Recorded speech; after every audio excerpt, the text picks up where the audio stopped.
Hi everyone, आज की video में हम आपको बताएंगे 2-3 इयर्स बेबी के लिए अफगानी सलवार की स्टेप बाय स्टेप कटिंग और स्टिचिंग। तो हमारे चैनल पे नए हैं तो सब्सक्राइब कर ले। और यहाँ पे हमने जो फैब्रिक लिया है रेयन फैब्रिक है और इसे हमने इस तरीके से डबल कर लिया है। और इसकी लंबाई चौड़ाई हम आपको बता देते हैं। जो इसकी विड्थ है वो हमने ली है 40 इंच, डबल फैब्रिक है।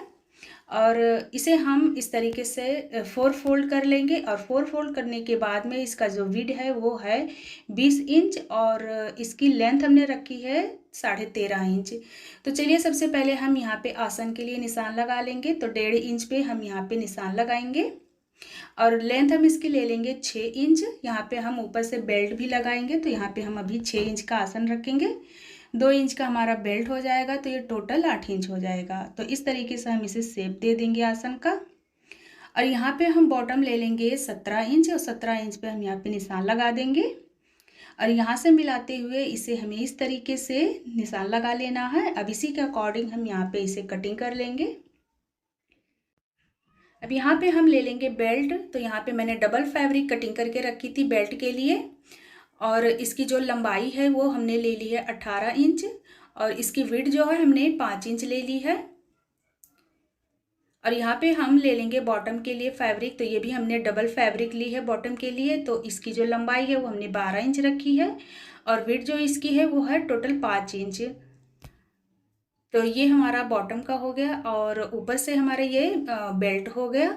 और अब हम इसकी आपको स्टिचिंग बता देते हैं किस तरीके से हमें करना है। तो सबसे पहले हम यहाँ सेंटर में कट्स लगा देंगे। यहाँ पे भी हम कट्स लगा देंगे। इसके बाद में इसे हमें बीच में से इस तरीके से ओपन कर लेना है और एक फैब्रिक को अभी हम हटा लेंगे और एक फैब्रिक को एक साइड की पट्टी को हम यहाँ पे सेट कर लेंगे इस तरीके से। यहाँ पे हमें बेल्ट में चुन्नट डालनी है तो उसके लिए हम यहाँ पे बेल्ट ले लेंगे। तो बेल्ट में हमने यहाँ पे सेंटर में कट्स लगा लिए हैं और सेंटर से सेंटर मिलाते हुए हमें रखना है और इसमें हमें चुन्नट डालनी है। तो यहाँ बीच में से हमें इस तरीके से पकड़ना है और 1-1 इंच अंदर की तरफ फोल्ड करना है और यहाँ पे हमें चुन्नट डाल देनी है। तो यहाँ पे पहले हम इसे पिनअप कर लेंगे, उसके बाद में इसे हम स्टिच करेंगे। इसी तरीके से हमें 1-1 इंच इसे अंदर की तरफ फोल्ड करते जाना है और हमें यहाँ पे चुन्नट डाल देनी है। तो यहाँ पे देख सकते हैं हमने बेल्ट के अकॉर्डिंग यहाँ पे चुन्नट डाल दी है। 4 इंच हमने साइड से छोड़ दिया है। अब सेम हमें दूसरी साइड भी 1-1 इंच फोल्ड करना है और इसे हमें चुन्नट डालते हुए रेडी कर लेना है।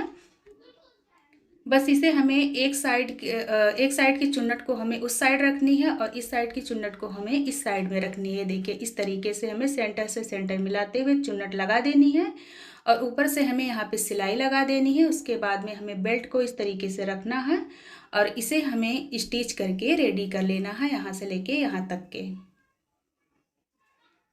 इसके बाद में हम यहाँ पे बॉटम ले लेंगे और बॉटम को भी हम सेम यहाँ पे चुन्नट डालेंगे। इस तरीके से हमें चुन्नट डाल के रेडी कर लेना है।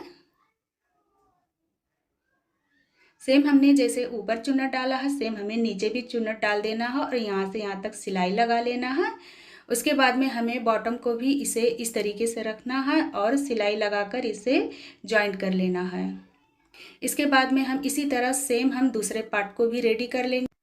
तो देख सकते हैं यहाँ पे हमने दोनों पार्ट को रेडी कर लिया है चुन्नट डाल के। यहाँ पे हमने बेल्ट भी स्टिच कर ली है और नीचे से हमने बॉटम को भी स्टिच कर लिया है।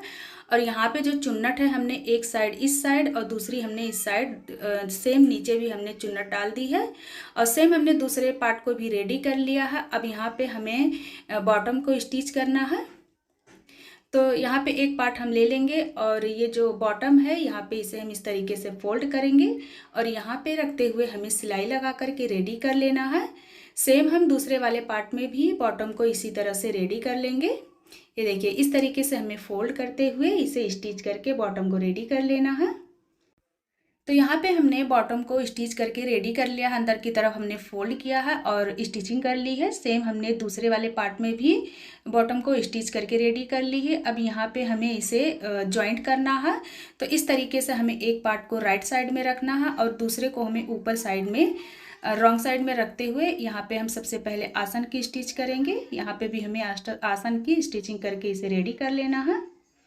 इसके बाद में हमें यहाँ पे बेल्ट फोल्डिंग करना है। तो यहाँ पे हम इस तरीके से इसे 1/2 इंच अंदर की तरफ फोल्ड करते हुए सिलाई लगा के रेडी कर लेंगे। तो देख सकते हैं यहाँ पे हमने दोनों साइड से आसन की स्टिचिंग कर ली है और बेल्ट भी हमने फोल्ड करके सिलाई लगा ली है और 1/2 इंच हमने यहाँ पे इलास्टिक के लिए ओपन रख दी है। अब इस तरीके से हमें इसे अच्छे से सेट कर लेना है। इसके बाद में इसे हमें फाइनल इसकी फिटिंग की सिलाई लगानी है। तो यहाँ से लेकर के हमें यहाँ तक के पौना इंच का मार्जिन रखते हुए हम इसे सिलाई लगाकर फिटिंग की सिलाई लगा लेंगे। उसके बाद में यहाँ पे हम इलास्टिक ऐड करेंगे। तो यहाँ पे हमने फिटिंग की सिलाई लगा ली है यहाँ से यहाँ तक के। अब इसे हम पलट करके सीधा कर लेंगे। तो इसे हमने सीधा कर लिया। अब यहाँ पे हम इलास्टिक लगाएंगे। तो यहाँ पे मैंने जो ये 1/2 इंच ओपन रख दिया था, यहीं से हमें इलास्टिक ऐड करना है। तो यहाँ पे मैंने कमर के अकॉर्डिंग इलास्टिक ले ली है और इसे हमें पिन की हेल्प से इस तरीके से इसमें लगा देना है और इसी की हेल्प से हमें यहाँ पे इसमें डाल देना है। जिस तरीके से हम नाड़ी वगैरह डालते हैं उसी तरीके से इसे हमें बेल्ट इलास्टिक को इसमें ऐड कर देना है। इसके बाद में यहाँ पे हमें दोनों साइड को लेकर के इसे अच्छे से रफू कर लेना है। इस तरीके से हमें पकड़ते हुए यहाँ पे रफू करके इसे रेडी कर लेना है।